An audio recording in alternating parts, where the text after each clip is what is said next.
Thanks for your company. I am Pius Kojo Baka. Let's now look at our stories. And government says it is taking additional measures to help check borrowings to manage the country's rising debt stock in 2024.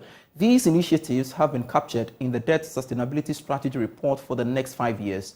My colleague George Yafe reports. Government in these new borrowings claims that they are set a new limit for non-concessional borrowings for 2024, which will be pegged at $85 million.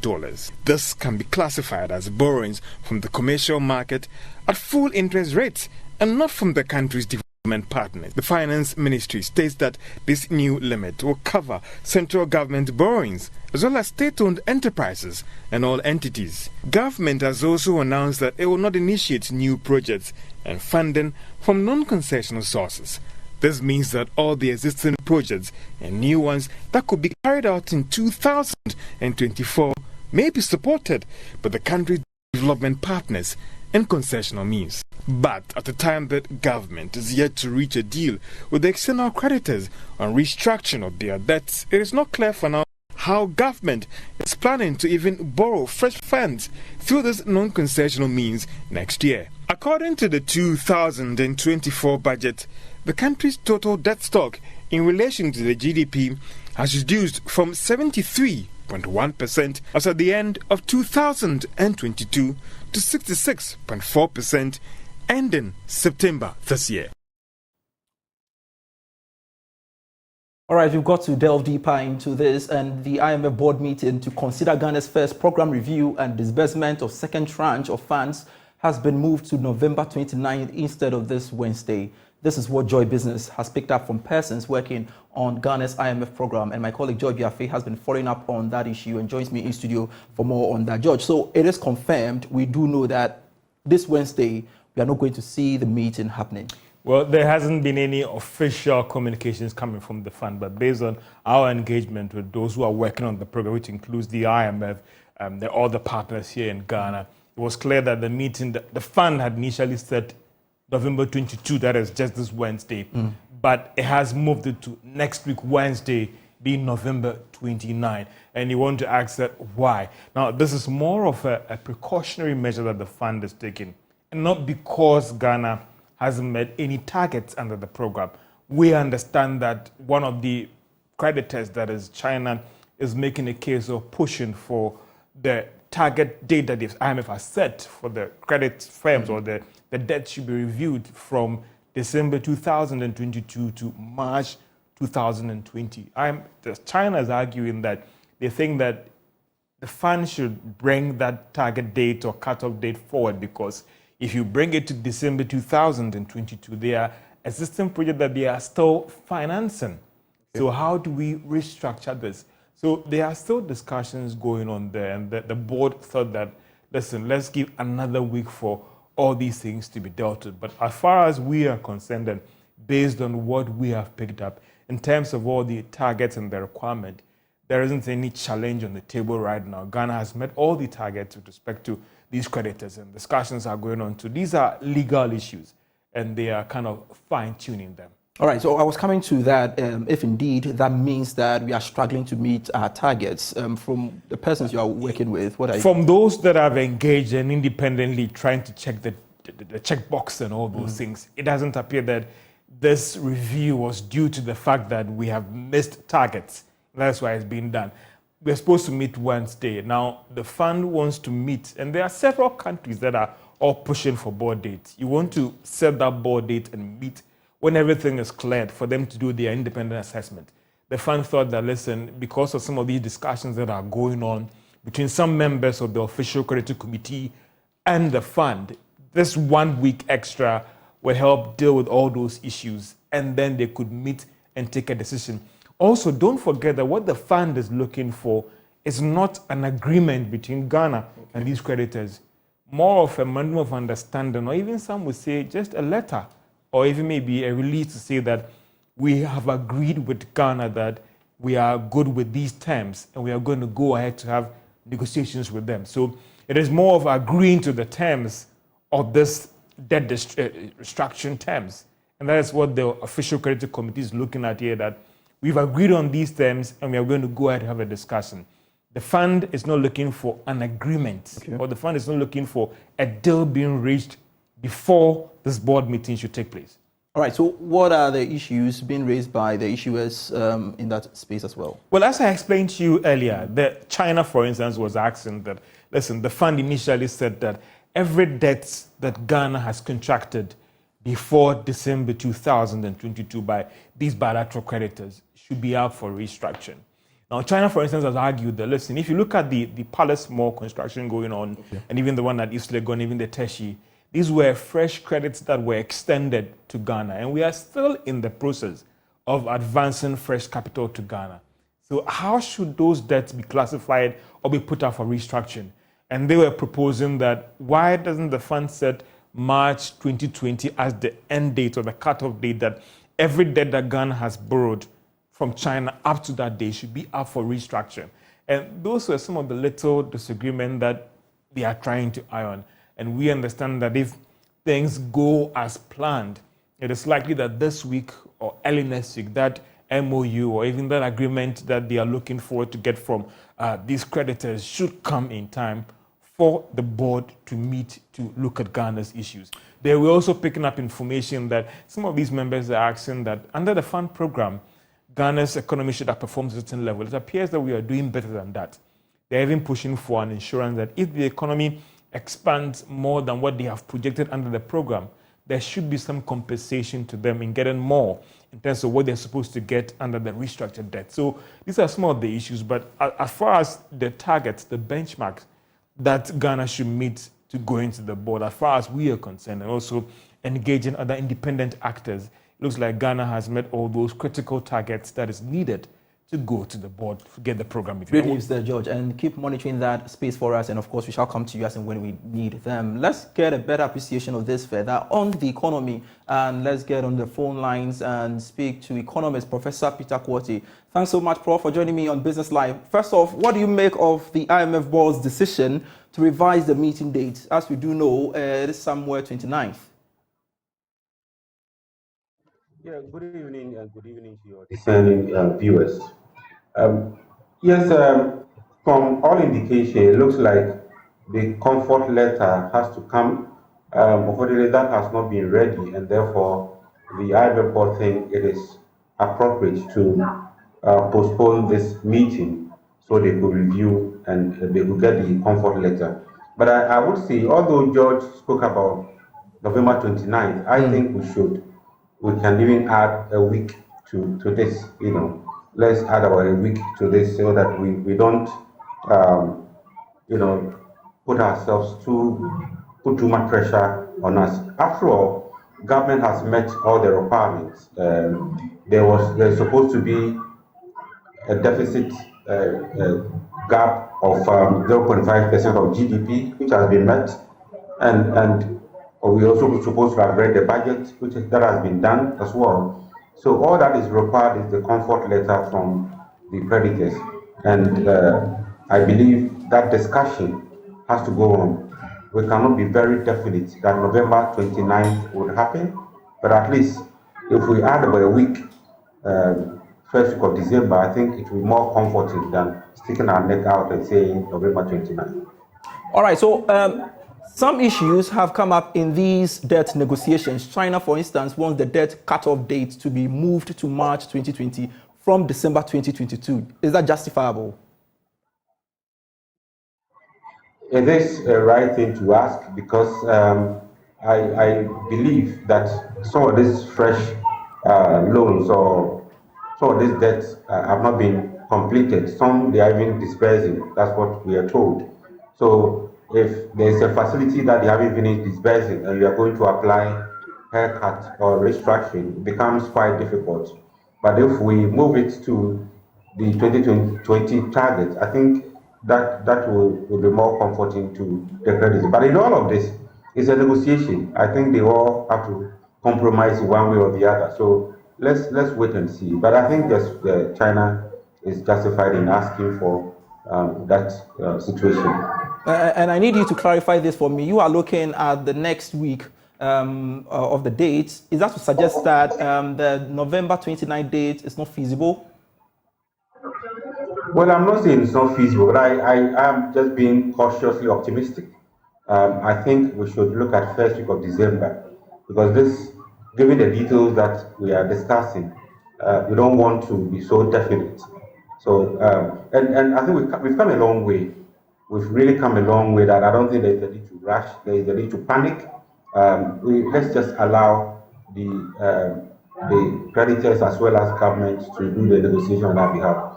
We've gone through difficult times, I must admit, and I don't hope that we'll go back to those days again. But currently, there's some fresh breath of fresh air that we need to deepen. We need to work hard so that we don't reverse the gains. Other countries are going through what we went through. Ethiopia, for instance, is defaulting or going to default on its commitments and is being downgraded. Nigeria, I'm told, is also struggling, and many African countries are struggling to service or repay their debt. Luckily for us, we've managed to reduce our debt GDP ratio, although through a very painful exercise. But let's not panic at this point. Let's wait and see what the outcome will be. And it's good you've mentioned that, but from the IMF's projection, it appears Ghana's economy is growing faster than earlier projected. Are you surprised about that? Well, I was quite surprised when I saw the IMF projection. I think I raised this a couple of times during our ISA presentations. I was quite surprised because if you look at the first two quarters of 2023, we grew around 3%, 3.2%. And normally, in the third and fourth quarter, we tend to grow faster than in the first two quarters. So why would you reduce your growth expectations? So I was very much surprised to see the 1.5% growth rate, and I'm not surprised at all that they've come back to revise their growth targets. And I think if I were in government, we would even push further. Government should work harder, push further, and grow the economy beyond the 3%. I think we should be able to grow beyond 3%. Let me pick your perspectives on some of the external creditors' concerns. Well, they're also pushing for some insurance cover with the hope that should the economy do better than expected, they should be compensated when it comes to their restructured debts. What do you make of that? I don't think that's a fair deal. I don't think that is fair to ask. What about those who went through the domestic debt exchange? Should they also not be asking that if the economy grows further, then they should be compensated? I think we shouldn't open the box, or you shouldn't open this kind of negotiation or discussion. It's going to complicate matters. I don't agree to this. There are a lot of people involved in this, domestic creditors, even foreign, domestic investors. There are even those who bought Euro bonds and insurance companies. A lot of people have been involved in this, and I don't think a group should be asking for insurance so that if the economy grows, then they also benefit. Let's cut. There should be a cutoff, and let's agree to move on. Thank you. Let's switch topics now and talk about an interesting development we are learning, and it is that as government is in its debt strategy document for the next year has set a limit of $85 million cap for all borrowings of government agencies and ministries. A good development, you would say? Yes, it's a good development, although there are some agencies that are very profitable, that their books allows them to borrow. They can borrow and they can repay it.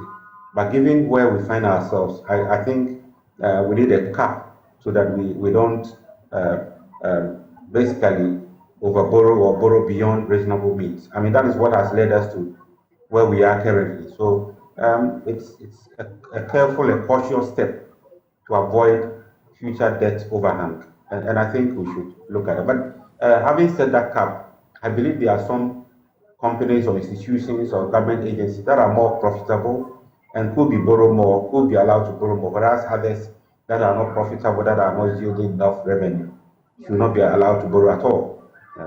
So we're not going to apply a blanket policy, but the $85 million can be allocated depending on your profitability and strength. Very well. Thank you very much, Professor Peter Quartey, for your time here on Business Live, sharing your perspective with us. He's the director of ISE. You're still watching Business Live. We've got more stories for you after this break.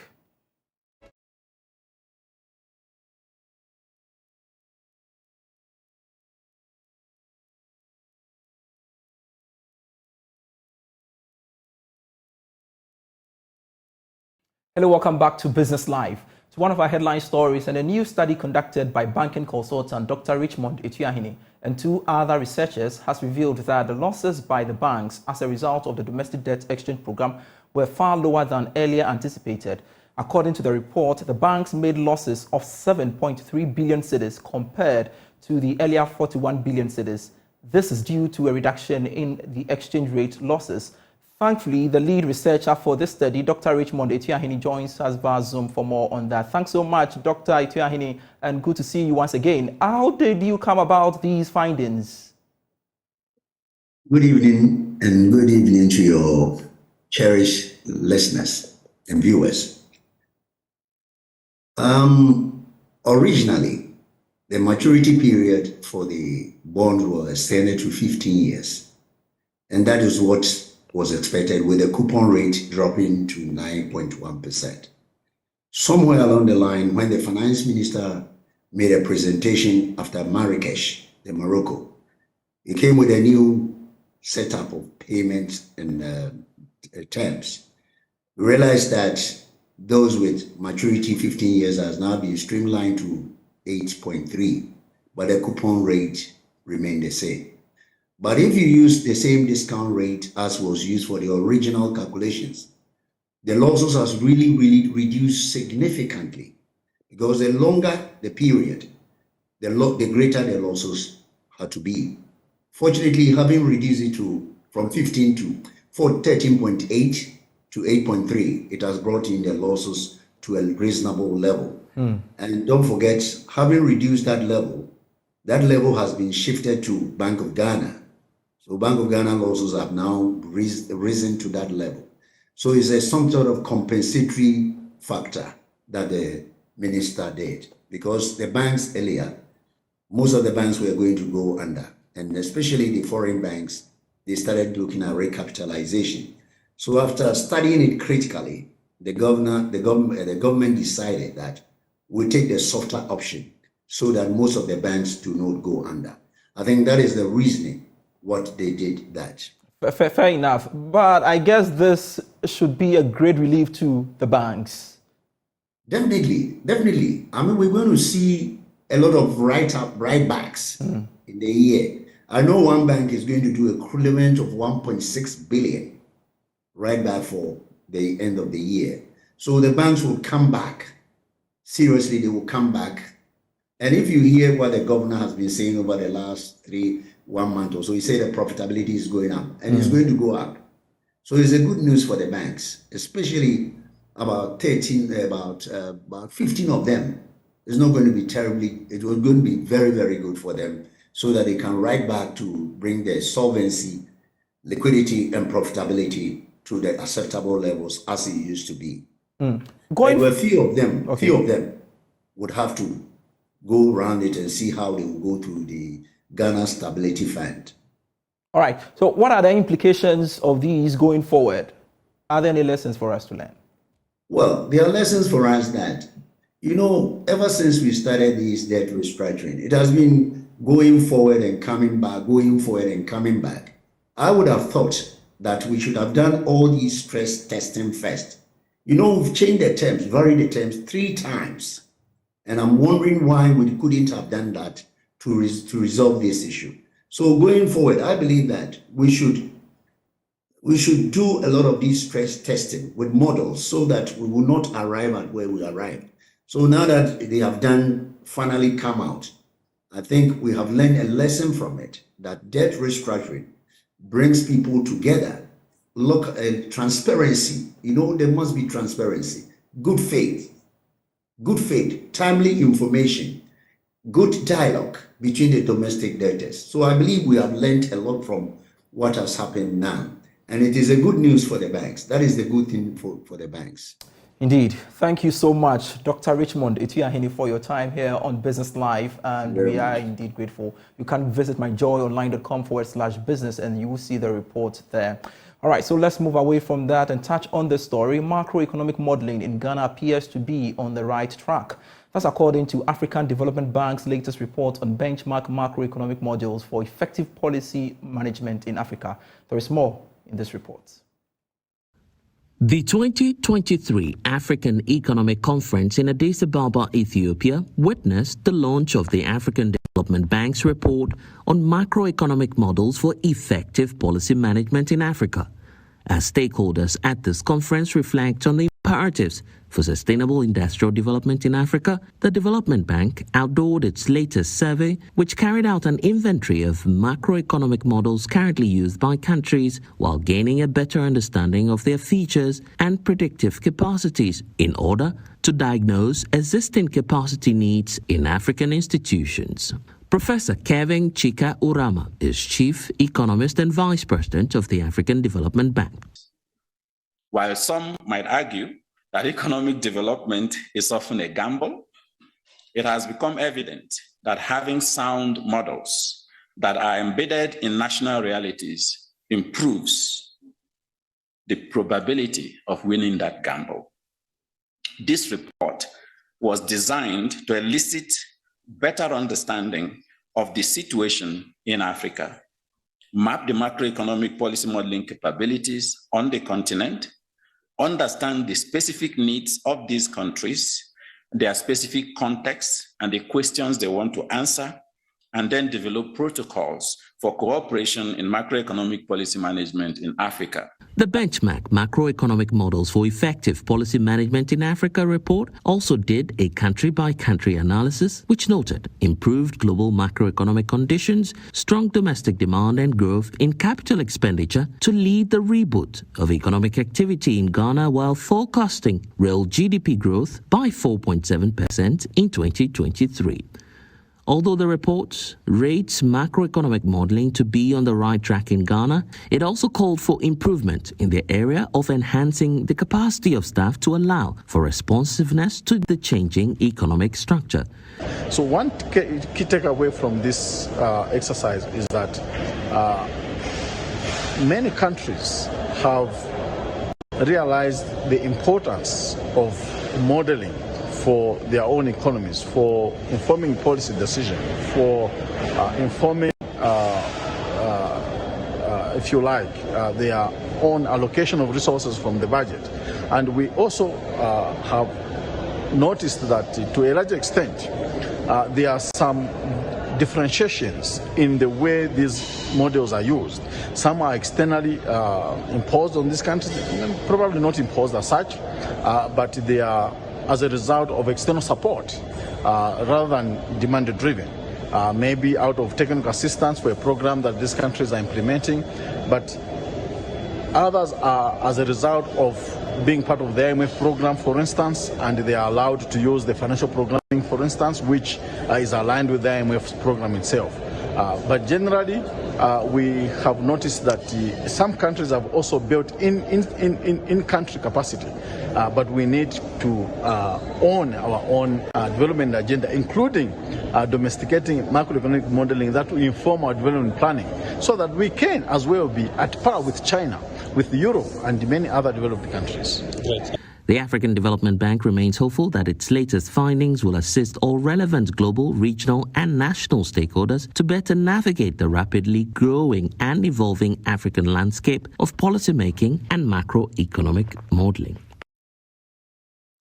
And that's it for the bulletin. I am Pius Kojo Baka. For more stories, do log on to myjoyonline.com/business. We've got international business for you.